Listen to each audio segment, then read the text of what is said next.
years ago, back when I was still dating Rachel.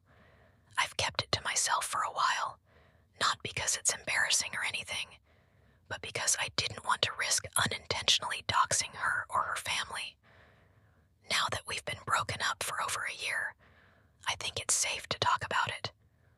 At the time, Rachel was working as a camp counselor for a summer program in the city. It wasn't exactly close to home, about a 25-minute drive from her quiet, wealthy suburban neighborhood, but she loved the job for reasons I still don't fully understand.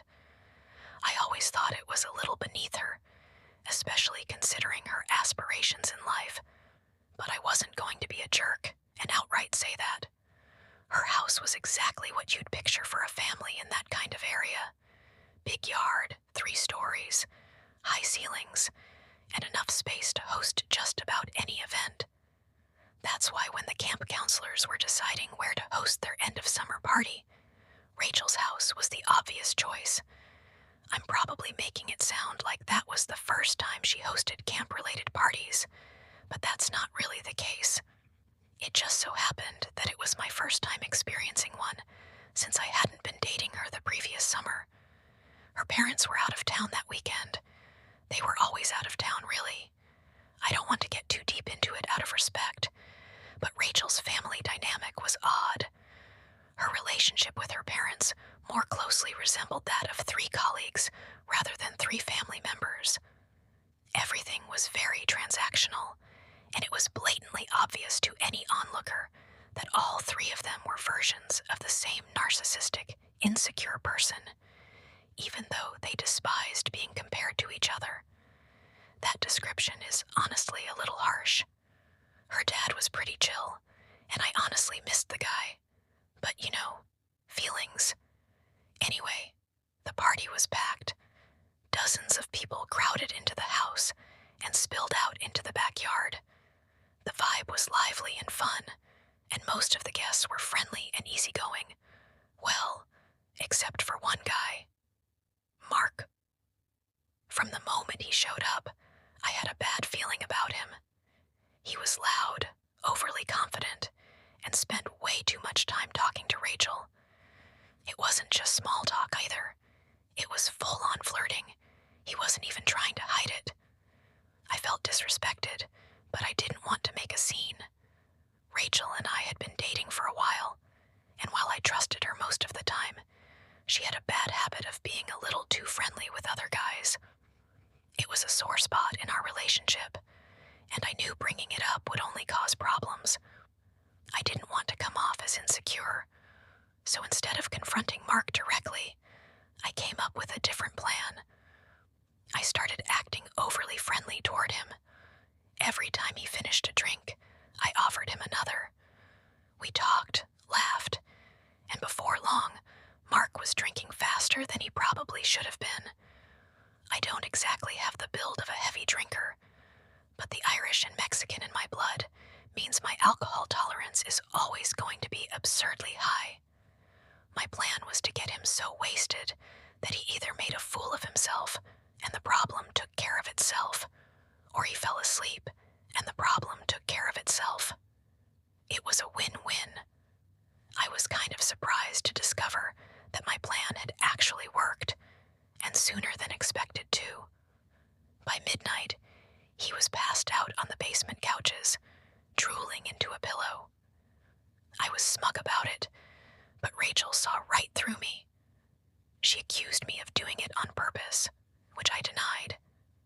After some tense back and forth, I finally admitted that I may have played a small role in it. We argued a little, but it wasn't anything serious, just another disagreement to add to the pile. Still, I couldn't shake the feeling that my petty stunt had put a damper on the night. As the party wore on, the house got louder, messier, and more chaotic. I needed a break, so I stepped outside to get some air. The driveway was cool and quiet, a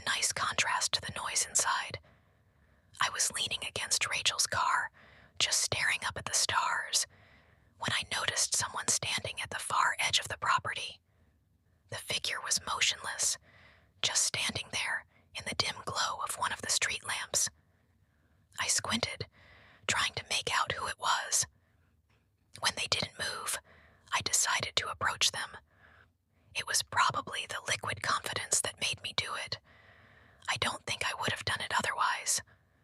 I asked, "Hey, can I help you?"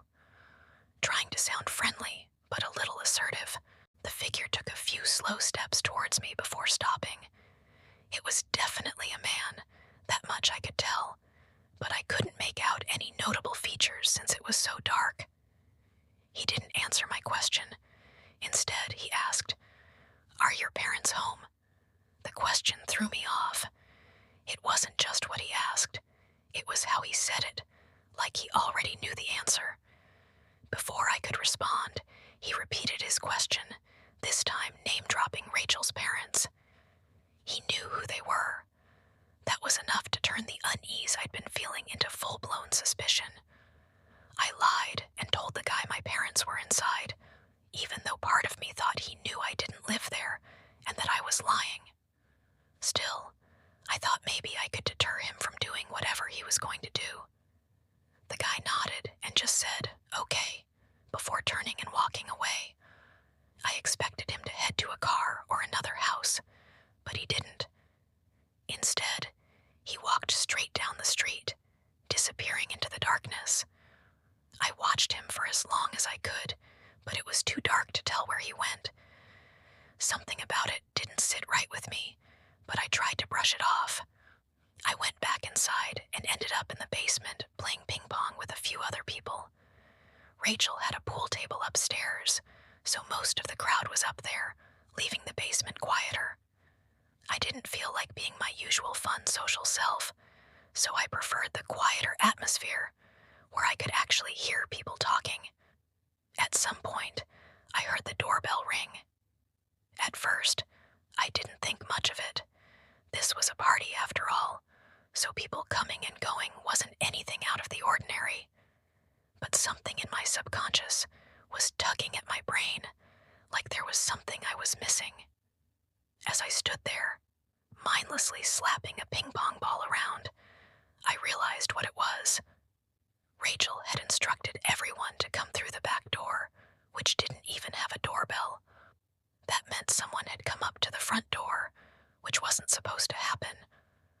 I excused myself from the game and headed upstairs, knowing I was probably overreacting but wanting an answer. As I walked past Rachel's room, I noticed she was passed out on her bed, completely oblivious to the chaos around her. That's when it hit me. I was probably the only somewhat sober person left in the house. I turned her bedroom light off and gently shut her door, trying not to disturb her. When I got to the front door, a girl named Lena was standing there. I asked if she knew who had rung the doorbell. She was belligerently drunk, so getting a coherent response out of her was about as easy as getting one out of a squirrel. That girl was also pretty brain-dead sober, which didn't help matters. Eventually, she said that there was some old guy at the door who claimed to be a family friend and needed to return something he borrowed. In response to that, I yelled, "You let him in." She shrugged her shoulders and walked away, presumably to go spin the roulette wheel on which random guy she would be bringing home that night. I ran upstairs to Rachel's parents' room, and my worst fears were confirmed. Drawers were pulled open, jewelry boxes were empty, and the closet looked like it had been ransacked. That guy had robbed them. I figured he was already gone. I mean, the jewelry boxes were empty, the drawers were ransacked. It looked like he had taken what he had come for. I was about to head back downstairs when I noticed something move in the mirror on the back of the door. It was just a quick shift, like someone ducking out a view behind me. I turned around, but I wasn't fast enough. The guy tackled me before I even saw his face. He knocked the wind out of me as the two of us hit the ground, and I couldn't breathe. The guy started clawing at my shirt, like he was trying to rip it off of me.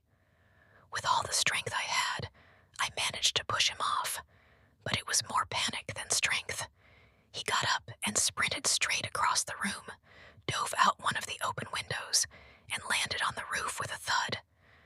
I ran to the window just in time to see him drop into the side yard and take off running.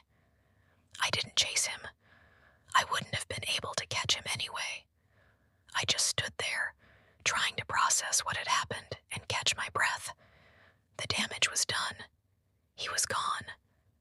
But the encounter took its toll. I didn't want to stay up any longer and chaperone everyone. I didn't want to be the guy to kick everyone out either, though. So I actually called the police and told them to help me kick everyone out. Most of the local officers knew Rachel's family, so it wasn't like they were going to arrest anyone or do anything drastic. The cops came and kicked everyone out, and I secretly thanked them for their help. After they left, I went downstairs, slapped Mark awake, and told him he had to find some way home. He threw up before calling an Uber. The next morning, Rachel had no choice but to call her parents and tell them what had happened. They were furious, as anyone would be, but Rachel didn't seem to care. She had always been rebellious, brushing off authority like it was beneath her. They didn't even bother calling the police. The house had no cameras.